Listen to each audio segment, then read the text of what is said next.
शहर में भारतीय समाज सुहेल देव पार्टी के राष्ट्रीय अध्यक्ष ओम प्रकाश राजभर आज इटावा में एक शादी समारोह के कार्यक्रम में शामिल होने पहुंचे, जहां उन्होंने मीडिया से बात करते हुए भाजपा पर हमला बोला और कहा, हम जिस पार्टी के साथ खड़े होते हैं वह फायदे में रहती है। हमने जब भाजपा से गठबंधन किया था तो भाजपा की सीटें 325 हुई थी और जब समाजवादी पार्टी से गठबंधन किया तो समाजवादी पार्टी की सीटें 47 से 125 हो गई। आगामी लोकसभा चुनाव को लेकर भारतीय जनता पार्टी के किसी बड़े नेता से अभी कोई बात नहीं हुई है। मुख्यमंत्री से प्रदेश में चल रही समस्याओं को लेकर मुलाकात करनी होगी।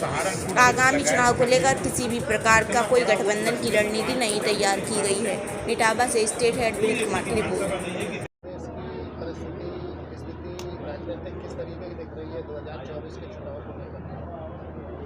देखिए, ये कोई नई बात नहीं है, ये कोई नया चुनाव 2024 का नहीं है।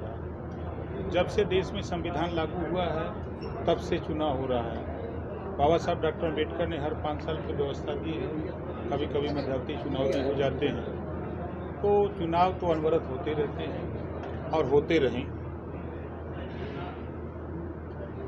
आपको लेकर के ऐसा कहा जा रहा है कि आप भारतीय जनता पार्टी ज्वाइन करने के लिए जा रहे हैं, तमाम तरह की चर्चाएं चल रही है, सच क्या है? देखिए, सच्चाई तो ये है कि उत्तर प्रदेश के एक पूर्वांचल में करीब 32 लोकसभा सीटें हैं, जहां कोई भी व्यक्ति अगर सहारनपुर से जाएगा या दिल्ली से आवे या कलकत्ता से आवे, अगर वो पूर्वांचल के 28 जिले में कहीं भी पैर रखेगा तो भारतीय समाज पार्टी ओम प्रकाश राजभर को उसको आंच लगने लगती है। उस वोट को लेने के लिए हर आदमी परेशान है, जिसका रिजल्ट आपने देखा कि जब हम बीजेपी से गठबंधन किए तो 325 सीट जीती, पूर्वांचल में धुआंधार जीती। वही हम उसको छोड़े तो वो 264 पर आ गई। हम बीजेपी को छोड़ के समाजवादी पार्टी के साथ गए तो 47 से 125 पर पहुंचा दिए। कई जिलों में खाता तक नहीं खुला बीजेपी का। तो ये प्रामाणिकता है कि नहीं, वहाँ हम जिसके साथ खड़े होते हैं वो चुनाव में अच्छी स्थिति पैदा कर लेता है। इस बात को लेकर के चर्चा बनी रहती है और अभी न हमारी बीजेपी के किसी बड़े नेता से कोई बात है न ठीक है। अब प्रदेश में जो सरकार है, सरकार में अगर कोई समस्या बड़ी है तो मुख्यमंत्री से ही नहीं मिला जाएगा। कोई अगर स्वास्थ्य से संबंधित है, परिवहन से संबंधित है या कोई समस्या होगी तो प्रदेश के जो मिनिस्टर हैं उन्हीं से मिलेंगे। तो हम अपनी पार्टी के 6 विधायक हैं, विधायक दल के नेता होने की हैसियत से हम लोगों से समस्या लेके मिलते हैं। तो अब चूंकि इसी नाते लोग चर्चा करते हैं कि ये जो है भाजपा से मिल रहे हैं। मैं तो जब मिनिस्टर था तो मैं अखिलेश जी से मिलने जाता था, जब वो रहते थे अंसल में, अकेले गाड़ी चला के जाता था। लौटते समय सीएम हाउस से फोन, कहाँ गए? बताते थे अखिलेश जी से मिलने गए थे, चोरी थोड़ा करने गए थे, डाका थोड़ा डालने गए। हम ओपन बताते हैं। अभी उस संबंध में किसी से कोई बात नहीं। अभी हम बराबर जनता के बीच में, आपने देखा कि आप ही के इलाके में, चाहे मैनपुरी हो या चाहे इटावा, कन्नौज, कासगंज हो, चाहे सहारनपुर, बागपत, शामली हो, चाहे झांसी, बादा, चित्रकूट, हमीरपुर, जालौन, उरई हो, उत्तर प्रदेश के 75 जिले में हम अभी पिछले जो सितंबर बीता है, सितंबर अक्टूबर के महीने में सावधान रथ यात्रा लेके निकले। जिस तरह के जनता के बीच में गए और जनता को बताए कि भाई आप जातियों की गिनती कराओ, जातिवार जनगणना के लिए लड़ो। जब तेलंगाना सरकार 4 करोड़ आबादी में 2 लाख गरीबों के बच्चों को हर साल केजी से पीजी तक निःशुल्क शिक्षा दे रही है, तो फिर ये व्यवस्था उत्तर प्रदेश में क्यों नहीं? दुनिया के तमाम देशों में गरीबों का इलाज फ्री है, तो फिर ये उत्तर प्रदेश और भारत में क्यों नहीं? आज भारत का 2 स्टेट है, दिल्ली और पंजाब। 300 यूनिट बिजली वहाँ फ्री मिल रही है, फिर वो व्यवस्था यूपी में क्यों नहीं? आज सभी लोग, हम आप सभी लोग कहते हैं, और सच्चाई भी है कि आधी आबादी महिलाओं की है, तो लोकसभा विधानसभा में आधी सीटें महिलाओं के लिए आरक्षित क्यों नहीं कर दी जाती हैं? नौकरियों में सब लोग कहते हैं कि महिला सशक्तिकरण, बेटी पढ़ाओ बेटी बचाओ, महिलाओं की सुरक्षा की बात सभी पार्टी के नेता करते हैं। तो नौकरियों में आधी सीटें महिलाओं के लिए आरक्षित कर दिया जाए तो हमारी आपकी बहन बेटियां सिपाही, दरोगा, बाबू, चपरासी बन करके, डीएम, एसपी बन के जब आएंगी वो, तो खुद अपराध करने वाला उनके ऊपर बंद कर देगा और घर में घुस जाएगा। शिक्षण संस्थाओं में भी आधी सीटें उनकी आरक्षित हो जाएं। इन चीज़ों को लेकर के हम लोग जनता के बीच में जगाने का काम करते हैं। अभी हमने आजमगढ़ मंडल, बनारस मंडल, देवीपाटन मंडल, गोरखपुर मंडल, बस्ती मंडल, फैजाबाद मंडल, हमने 6 मंडलों में महिला सम्मेलन किया। 15-15 हज़ार, 20-20 हज़ार अकेले महिला, उन्हीं का भाषण, उन्हीं का संचालन, वही श्रोता।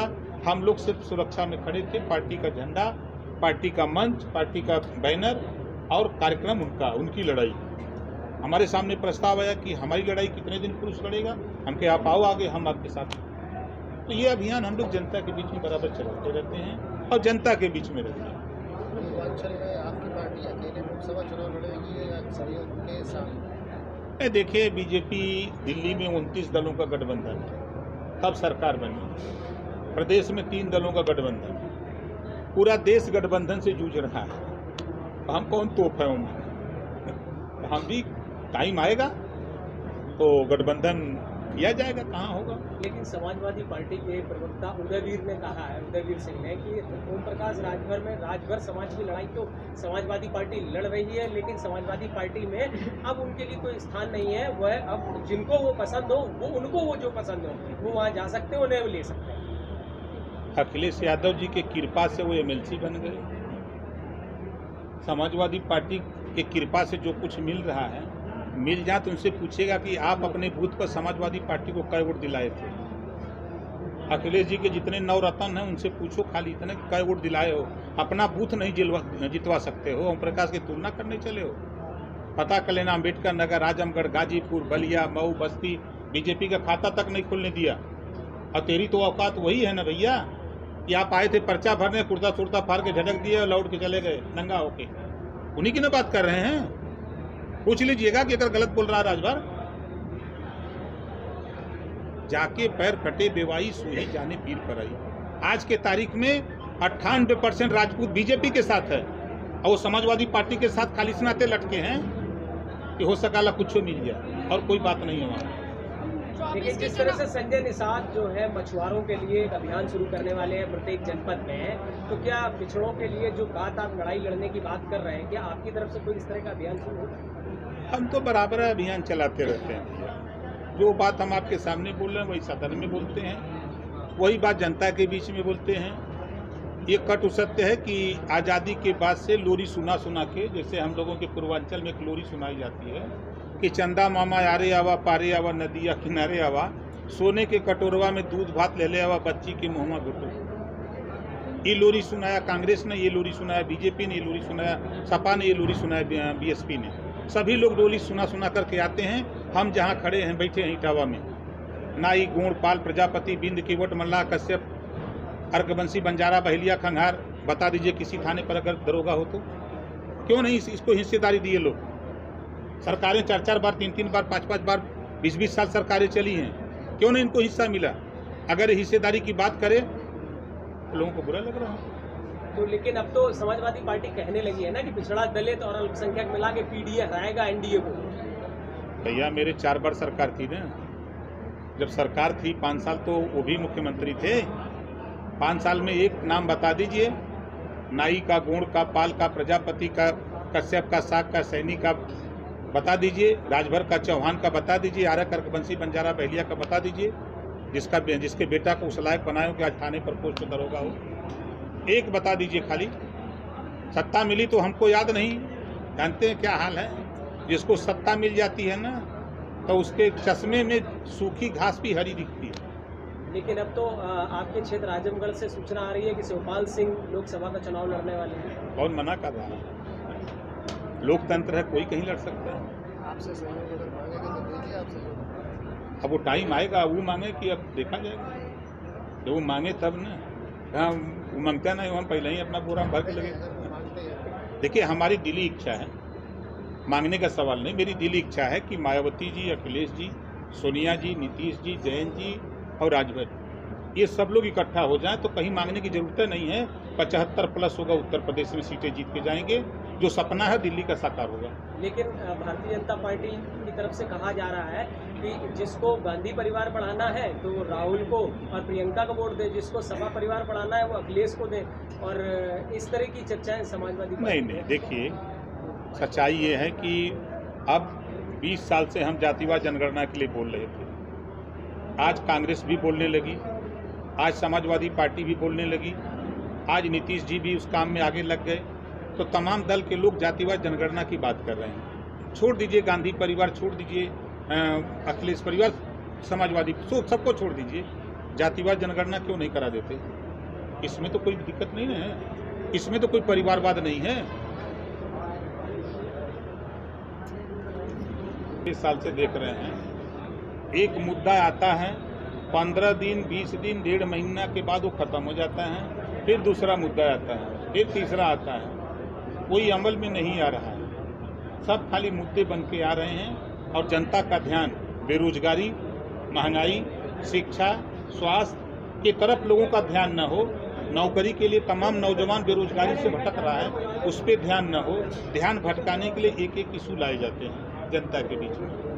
भाजपा की तरफ से ऐसा बोला जा रहा है कि हुकूमत जो है वो भ्रष्टाचार की गारंटी है और हम भ्रष्टाचार को खत्म करना चाहते हैं और इस बात की गारंटी भाजपा के लोग देती है। इस बयान पर आपकी क्या प्रतिक्रिया हो सकती है? देखिए, 140 करोड़ आबादी देश की है ना, 139 करोड़ लोगों के बीच ब्लड में भ्रष्टाचार हो गया है। और रिफाइन मशीन लगल 9 साल में, एक रिफाइन मशीन कहीं लगी हो तो बता दीजिए देश में। ऐसा संभव नहीं है। जो अधिकारी कर्मचारी कांग्रेस में थे, लूटते पाटते थे, वही सपा बसपा गवर्नमेंट में, वही बीजेपी गवर्नमेंट में है। आज के तारीख में खुले डंके की चोट पे कह सकता हूँ, पिछली सरकारों से थाने पे रिश्वत 4 गुना बढ़ी है। अधिकारी के यहाँ रिश्वत खुलेआम ली जा रही है, आए दिन पकड़े जा रहे हैं, आए दिन दरोगा जेल भेजे जा रहे हैं, आए दिन अधिकारी गिरफ्तार हो रहे हैं। क्या कौन कहेगा? हर सरकारों में होता है। प्रधानमंत्री जी का बयान आया है जिसमें उन्होंने ऐसा कहा है कि अगर अपने परिवार का विकास करना है तो भारतीय जनता पार्टी को वोट देना है, अगर सपा को वोट देना है तो समाजवादी पार्टी का विकास होगा, अखिलेश जी को वोट देना है, गांधी परिवार के बेटे बेटियों को वोट देंगे तो कांग्रेस का विकास होगा। इस बयान पर क्या? नहीं, देखिए, ये सब बयान कांग्रेस की सरकार में जो फैक्ट्रियां लगी, उस फैक्ट्री में गांधी परिवार के लोग काम करते हैं। उसमें जो उस लायक था, जो उस योग्य था, वो उस फैक्ट्री में काम करता है। कांग्रेस की सरकार में जो सड़कें बनी, उस सड़कों पर कांग्रेसें चलती हैं। अखिलेश जी के सरकार में जो सड़कें बनी, जैसे आगरा एक्सप्रेस, उस पर खाली अखिलेश परिवार चलता है या समाजवादी परिवार चलता है। मायावती जी की सरकार में वो मथुरा एक्सप्रेसवे बना, तो क्या उस पर खाली बहुजन समाज पार्टी का ही परिवार चलता है? ये तो राजनीति में देखिए भाषा है नेताओं का कि हम कौन सी भाषा बोल दें कि जनता हमको वोट दे। लेकिन संजय निषाद कह रहे हैं कि कुछ विभीषण ऐसे हैं राजनीति में जो जनता को केवल भड़का रहे हैं सरकार। देखिए, ऐसा है, उनका कहना सही है। जो लोग आज चाहे कांग्रेस में हो, चाहे बसपा में हो, चाहे सपा हो, चाहे भाजपा में, वो चारों पार्टियां सत्ता में हैं, रही हैं और हैं, तो ये आरक्षण 17 जातियों के आरक्षण को क्यों नहीं लागू किए? ये संविधान में समता, स्वतंत्रता, बंधुत्व और न्याय की बात है, तो फिर सबको समान अधिकार क्यों नहीं? किसने मना किया? कोई रोका हो तो बता दीजिए। आप आज तेलंगाना सरकार, हम तेलंगाना की बात करते हैं 4 करोड़ आबादी में, अगर वो सरकार 500 केजी से पीजी तक कॉलेज खोल के निःशुल्क शिक्षा दे रही है तो किसको रोका? सपा को रोका, बसपा को रोका, कांग्रेस को रोका, भाजपा, किसको कौन रोक रहा है? आपने क्यों नहीं खोल रहे हैं? आप क्यों नहीं खोल करके गरीबों के बच्चों को निःशुल्क शिक्षा दे रहे हैं? ये कोई किसी को रोक रहा है? तो फिर कह रहा हूँ, उस मोर्चे में मायावती जी शामिल हो जाएं। 13 स्टेटों में मायावती का वोट है, 13 स्टेट में उनका जनाधार है, रिजल्ट रहा है। उत्तर प्रदेश में बेशक एक MLA है, 1 करोड़ से ज़्यादा वोट खाली यहीं है, 12.5% वोट है। वो मोर्चे में जाते ही वो वोट बढ़ करके 17-18% हो जाएगा। आज जैसे ओम प्रकाश राजभर, हमारे पास कुछ नहीं है, प्रदेश में हम 4% हैं, लेकिन जब पूर्वांचल में हमारी धरती पर जाएंगे तो हम 18 से 22% वोट इकट्ठा करते हैं। 18 से 22% वोट पार्टी के पास है। ये वोट जब जुटेगा, जयंत नहीं गए थे, जयंत को अभी किनारे किया गया हमने, अब सबका वोट जोड़ देंगे तो ये 60-62% वोट हो जाता है। कहाँ लड़ाई रह जाएगी? तो फिर आपकी नज़र में प्रधानमंत्री के लिए आप कई बार मायावती की चर्चा जरूर भाई देखिए, मैं अभी भी कह रहा हूँ कि विपक्ष जैसे लामबंद हुआ, पटना में सब लोग जुटे। यदि मायावती जी को न्योता दिया गया, नहीं दिया गया, नहीं गई किन्हीं कारणों से, तो हमारा कहना है कि जब आप सबकी मंशा है कि जातिवार जनगणना कराना है और गरीब, कमजोर, वंचित, शोषित को आगे बढ़ाना है, सबकी मंशा है, तो फिर वहाँ झगड़ा प्रधानमंत्री का तो नहीं होना चाहिए। तो फिर अगर मायावती जी प्रधानमंत्री के लिए मान जाए, पहले जाके मनाओ, मान जाए तो ठीक है, नहीं मानती है तो नहीं तो कहो चलो भाई हम आपको प्रधानमंत्री बनाते हैं। इस नाते कुशल प्रशासन उन्होंने करके दिखाया है यूपी में। मायावती जी का एक बड़ा जनाधार है और देश में सामान्य वर्ग, पिछड़ा वर्ग प्रधानमंत्री बन चुका है। कांशीराम जी और बाबा साहब डॉक्टर अम्बेडकर जी का सपना था कि दलित का भी बेटा प्रधानमंत्री बने, तो दलित भी प्रधानमंत्री बन जाएगा। ये हमारा अपना व्यक्तिगत है भैया। 24 की चाप को मौका दे और गठबंधन का एक मौका आपको मिले तो आप जाना चाहेंगे या किसकी तरफ जाना चाहेंगे? देखिए, पहली प्राथमिकता है कि जिस दिन मायावती जी, अखिलेश जी, सोनिया जी, नीतीश जी, जयंत जी, ये पांचों लोग जिस दिन एक मंच पे इकट्ठा होने की घोषणा करें, और जो लोग हैं साथी वर्ग, ठीक बात है, हमको 2 घंटा पहले खाली बता दें। ओम प्रकाश राजभर वहाँ पहले ही पहुँच के खड़ा रहेगा, मंच पर ललकारेगा, माला लेकर सबका स्वागत करेंगे। अब उसके बाद विचार किया जाएगा। मौका मिलेगा तो चलेगा? नहीं, देखिए अब बताए ना कि हमारी पहली प्राथमिकता, पहले तो वो बात हो तब ना, हमारी तो पहली प्राथमिकता ही है। आपने सिक्का उछाल दिया है।